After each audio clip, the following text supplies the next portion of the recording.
Hi, I'm Caroline Woolley of Meaden and Moore Forensic Accountants. This is my video interview series called Business Interruption and Other Stories. More recently, you will have seen we had David Hulley in Captives, and we had Celso with Cyber. And now we're going back to the other stories part and sort of a bit more D&I than BI. And this is a interview with Harry George of Curators Coffee. Um, and I'll explain a bit more once Harry joins, but it's really looking at inclusion, but really looking as well at Curators Coffee, because not many people realize they're a not-for-profit. So I will let Harry in now and he can explain.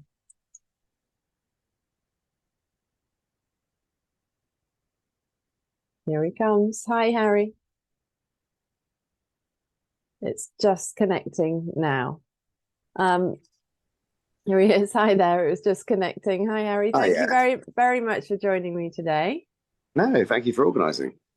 Not at all. Well, I was just I did a very brief introduction explaining about this video interview series and that you've kindly agreed to be interviewed for it.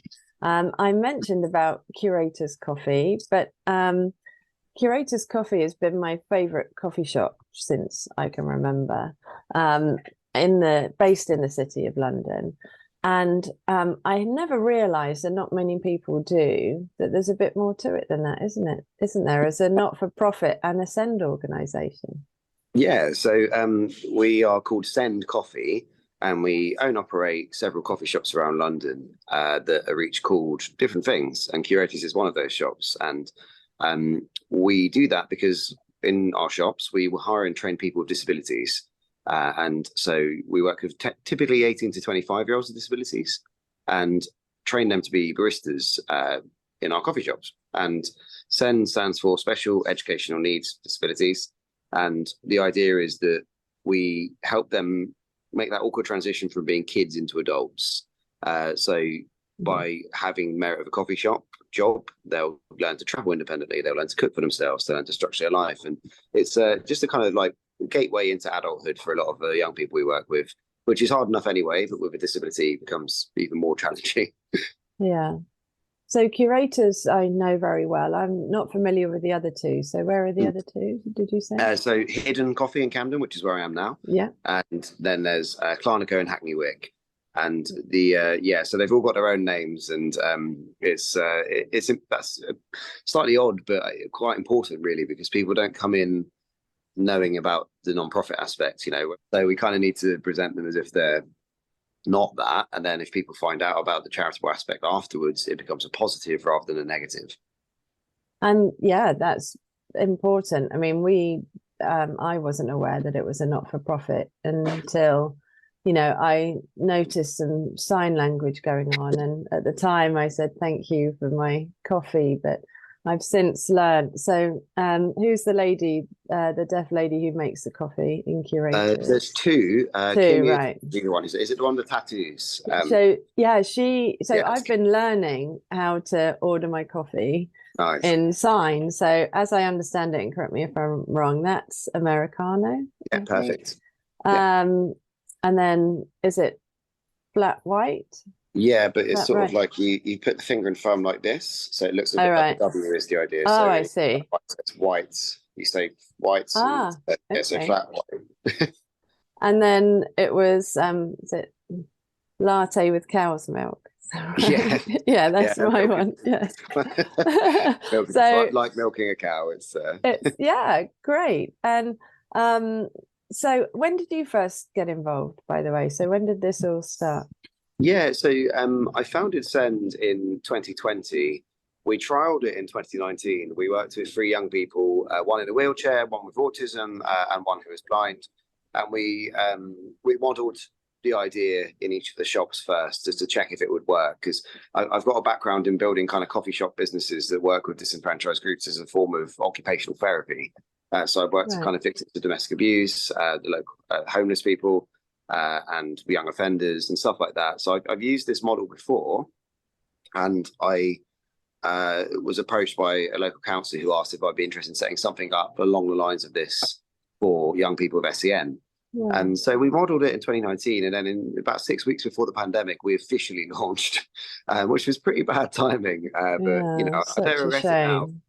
It has been a bit of a challenging first few years of a non-profit, but we got going, and I think you know, it really in a weird way sort of saved the shops, because I think we would have just closed all the shops down, because it was just, even now sometimes they're not necessarily sustainable, but we're like, well, we need them to do the impact work, so we will continue.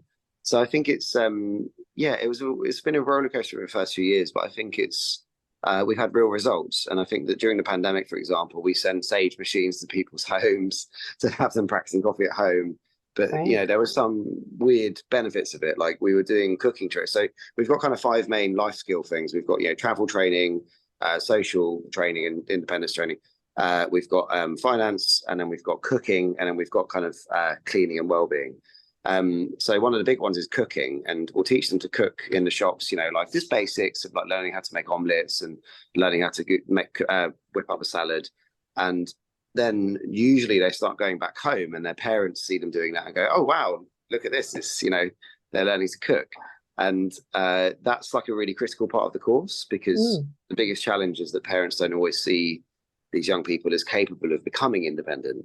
And it's an important kind of milestone. And that was actually easier during the pandemic, because we were sending ingredients to their homes and doing video calls. So the parents were like seeing it happen before their very eyes, which was quite, made that aspect easier, whilst others were a lot harder. And I mean, it's just it's a great thing to do. But, you know, credit where credit's due to the guys in the shop. Most people don't know that you're not for profit and don't know that you're a SEND organisation. So, you know, I think that the message that when we were first chatting about this, the message that you gave was very clear, that these guys want to be treated equally based on merit, you know, good coffee, good service, no special treatment, just, you know, to be treated fairly and normally. And that is such an important message for organizations. So, you know, you see quite a lot of the time that organizations are, you know, very good intentions, and they, you know, but there's certain groups which might seem to get special treatment, and actually they end up maybe failing in their messaging.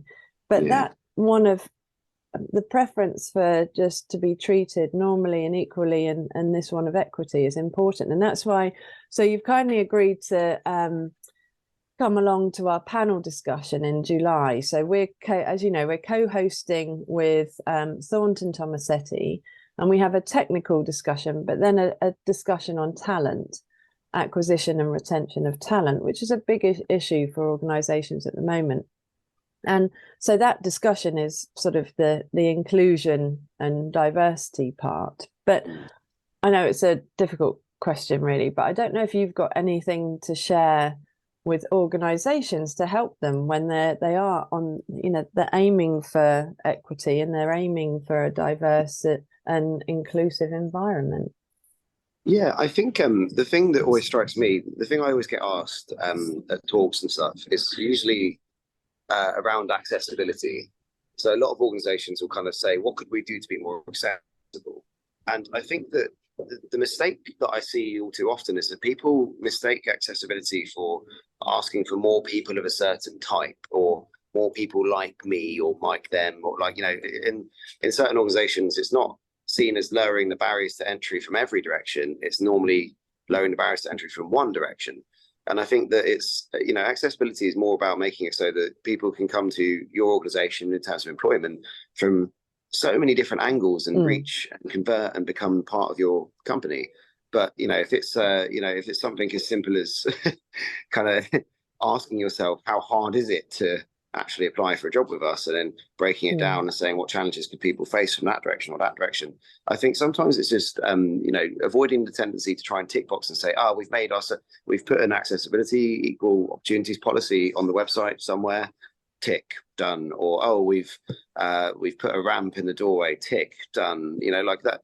That's not the mindset that's healthy. The mindset is, it should be taking a step back and saying, okay, how do we, you know, make it so that people can reach us and apply for us? And I think that ironically, it's you know, that's something that's healthy, not just from a perspective of accessibility. That's something that any organization is stronger by having multiple streams of input. You know, like I'm a bit of a historian. I always think of it like the Roman Empire, kind of, you know, snatching up the best bits of the various countries it conquered and imbibing itself with those, and that's what made it such a, you know, powerhouse. And I think that if you lower those barriers to entry in general, we'll end up with barriers. We end up with more talented people from wider reach, and I think that's kind of that's something we've seen within Send. You know, you're saying about people not knowing about the wider mission statement in the shops. Often the biggest giveaways, they start talking to the baristas, and they've all got PhDs and masters, and you know, and like it's they start kind of talking about it, and they're really passionate. Like, yeah, we quite unfortunately get asked quite a lot. You know, if you've got 3 degrees and you know you went to Cambridge, and you know, why are you working in the shop? And they explain that, because this is actually more than that. It's a bit loftier, and I think we've seen that in our own organization. Is by being accessible, we attract talent from massive reach. Yeah, and yeah, people want to join in and want to help out. So you're one of 3 not-for-profits that's presenting at this panel discussion, and you know, one of the other ones is someone who's I've interviewed, actually, Miranda, which you may have seen, from Empathy Lab. And empathy is obviously one of the core skills for diversity and inclusion, because you need to put yourself in someone else's shoes to understand what they're going through. But I mean, it's difficult for people to grasp all of these concepts and to get it right. But you definitely seem to in curators and in the organization. I think, yeah, we enjoy it immensely, and I think that's like a big part of it. Is, you know, it's like touching on the thing about empathy there, because it's so many times I've seen people talk about that, but they don't listen, and they want to do kind of thing. You've probably seen this yourself as well, but people just want to kind of they want to have almost experiences. And like a really good friend of mine, we know the people who run something called Dialogue in the Dark. I don't know if you've heard of that or seen that. Really wonderful organization. They primarily work with people who are blind, and they do like a meal and an experience, and they go on a day and they show you what it's like to be blind. Or there's another place called Dialogue Hub, Dialogue Cafe space, which they hire people who are deaf, and they show you what it's like to be deaf and how, you know, some challenges to that. And I was on a radio interview recently with Nikki Fox from the BBC, and she's in a wheelchair. And she was saying how, like, a lot of people do, you know, days going through the tube to experience how hard it is to get, yeah, around in a wheelchair on the tube. Which, for the record, like, I've had to help someone in a wheelchair around the tube. It's very poor. And I think that sometimes doing that can kind of reduce it to those negative experiences. And, you know, that can be really informative. But the most important part of, say, Dialogue Hub, or, you know, or talking to someone who uses a wheelchair about this is listening to the person who's right in front of you talking about it. Yeah. I think you can skip so much if you just actually have that conversation and, you know, listen. Listening is another core skill, which is important, we know. Now we've they're hopefully being delivered soon, but we wanted to show our support to curators and Send and the organization, and sort of try and find a way that would benefit all of us. So as you know, we're trying to raise the profile of Meaden and More in London and internationally, because they're well known in the States and in Canada, but people don't necessarily associate them with London and international business. So we were looking for ways to try and raise our profile. And then Mike and I were in curators, and it's just like, actually, you know, maybe we could do something with the cups. So yeah, we've sort of donated and bought the cups, but we've got your logo and ours. So soon people will be wandering around the city with with Send and Meaden and More. So yeah, hopefully those will be delivered soon, Yeah, I which think is these great. ones are pretty ugly. These sad ones, the old ones, they're just plain white cuffs. But it's a brilliant idea, and yeah, I think it's a great example of ways that businesses can support non-profits, but without it being it's not just giving, is it? It's about Yeah. activating work and partnering. And yeah, there's definitely a bit more to it, but it does make the whole thing feel much better. It's a win-win. Everyone seems to benefit. But you've probably got lots of examples where organizations sort of help you out, or maybe other not-for-profits and associations that you've got. Yeah, I think that it's a big thing in our sector at the moment is, but between the other kind of non-profit areas. So when I worked with the homeless, for example, that field, as it were, they all talk daily. Like they all refer one another to things. They advise each other on different services. Oh, we're not eligible for this funding, but you should apply for it. Or, oh, we've got this beneficiary needs this kind of help. Maybe you could help. And it really shocked me going into this sector with working with young people with disabilities. No one does that. It's like really quiet. And so we've been trying to kind of get some of those things over from that sector into this. And I think that stuff like this, you guys hosting a panel talk and stuff like that, those grassroots things really add to that. And eventually, you put all these people in touch and they start forming little WhatsApp groups and they start kind of meeting up and having monthly brunches. And that's where we start to see the improvements work for the young people. But I think in terms of organizational sponsorship and stuff like that, I think that it's,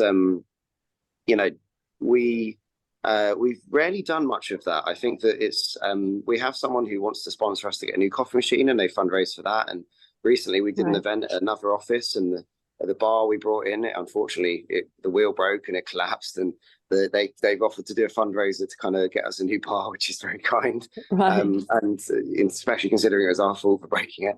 And someone did a run for us recently. They ran a marathon and they sponsored and used it as a way of fundraising for us, which was like those little things. The marathon's a great example of the person doing that benefited, and people around it all got into running, and everyone benefited from that. And I think those sort of sponsorship things are really touching, because it's we don't really know how to. We're really bad at kind of asking for money, really. Like I think that a lot of other non-profits are better at it than us, but because we've got the shops, we always think, oh, we should just get better at selling. We should just sell more coffee would be the kind of default thinking. And I guess in terms of our own business power, I always think that we always try and stop from places that have an minimum efficacy criteria. And in terms of the living wage, for example, we won't use even a courier service if it doesn't pay the living wage. And a lot of people just pick the cheapest option, but then forgetting that somewhere along the line, the corner has been cut on someone's wage to afford that. And I think, a bit of a niggle of mine is whenever people say, oh, we'd like to, work with you guys, but also we'd like you to get your costs down. And we're like, yeah, we can get our costs down on delivering coffee, but not below this point, because we use a courier service that pays a living wage, and stuff like that really starts to have compounding effect, And I think there's it's the beans that you use, and it links in with sustainability as well, doesn't it? And there's a water project, I think, as well, isn't there? Yeah. There's some really good organizations kind of so that I think you mean Project Waterfall is a really popular one that's kind of been going for a long time, and it's quite an articulate thing in the coffee industry, that one, because it's linked to the coffee festival. So the London Coffee Festival happens at the Truman Brewery. They every year they kind of get a big thing together for that, and then they're a good organization because they actually do the work themselves. They raise the money and then they go out there and they deliver projects. And I think that I'm not particularly keen on this. It has a time and a place, but I think there might be too many of them, organizations that raise money and then distribute it. And I think that, I think with Send, for example, we're lucky to be at the kind of grassroots stage of our organization where 3-4 years in, we're very deep and narrow in our impact approach. And I think that, there are organizations I know that have been going for over 100 years that they just distribute stuff to organizations like us. And I think that knowing where an organization is in that life cycle, 50 years from now, I don't know if we'd be able to be as focused as we are now. And I think that it's just knowing, when you're looking at charitable organizations and working with them, working out if they've been going for 5 years, if they've been going for 100 years, and understanding that the money you give them will either go on something like, new cups, if they're a small one, or it might go on them passing it on to other projects. Yeah. I I part of the, I don't want to give too much away from the panel discussion, but part of the message there, and it's giving the platform to you, and so there's Pangea Empathy Lab and yourself, Send Coffee. And part of it is actually thinking about, well, we're thinking about talent and inclusion and how organizations can help. So there's some basics, you know, into from donation to getting involved to you know, somehow supporting like we are with the cups. But also it's just identifying organizations to say, look, you're the colleagues in the organization, how do I say this nicely, may not get all their full satisfaction from their day job. So actually, through from the organizations, you know, offering some support and volunteer days and things like that to the group, to the team, actually it can have a really positive impact. And so that's why it was sort of giving the floor for a bit and at this discussion, but that's all part of it. You know, inclusion is actually seeing what the people want and helping them achieve that. But actually it feels good, you know, it feels good to be doing something to help. And it's, I always look for these win-wins and sort of try and, so if you've got a day job, how can you use your day job to do some good somehow? So I'm an accountant, and I met Miranda on the train, and everyone, I always Wow. say, yeah, if you've, everyone's got a story if you bother to listen. And she, you know, when I said I'm an accountant, she was like, oh, well, we're, you know, Empathy Lab, we're building up. I could probably do with a bit of help on funding, you know, and getting the funding and the budgeting and forecasting and things. So that's like using real skills, day job skills for good. So yeah, it's just a good opportunity for people to think a bit broader than the normal diversity and inclusion you know, advice, and actually think a bit wider than that. So yeah, I want thank you very much for joining me on this. So this is a sort of introduction to things, and there's much more to come, but I will continue to come into Curators. It's fabulous coffee and it is good service as well. And I will always, I make sure I always order my coffee and sign. Nice. But yeah, they're a really good team, very, very pleasant, very attentive, always had good service there. And yeah, a few more people will know about know about it now in terms of not for profit and Send, but hopefully people will continue just to come in and you know, treat people nicely and have a nice chat with the staff. Yeah, and I think that's the key thing is just a really good coffee shop, and by doing that, we can hopefully show that people with disabilities can operate at that level. You know, they're not just operating at like a, you know, oh, we're sort of a cafe. No, we're one of the best coffee shops in London, and it happens to be doing this as well. Yeah, it's a great cause, and thank you again for your time. And No, thank you. I look forward to actually I'm struggling at home because our coffee machine's broken. So Oh no, which one I'm is sort it? of so yeah, it's the boiler's gone actually. So the sensor went and now the boiler's gone, but they're coming on Tuesday to fix it. Yeah. But yeah, struggling. The little fella's not sleeping very well at the moment. So Oh no. and without coffee, it's all sort of Yeah. come together at once. So I wish I was in the city today. Well, when you're next in Curators, I'll get you a bag of ground beans and a cafetiere or something. Because you I have know Americano right then, yeah. So we need some backup. Yeah, that's yeah, right. But thanks again, and I look forward to seeing you soon. And let me know when those cups arrive. I will do. I'll see you All for coffee. right. Take care, Carol. Bye. Thanks.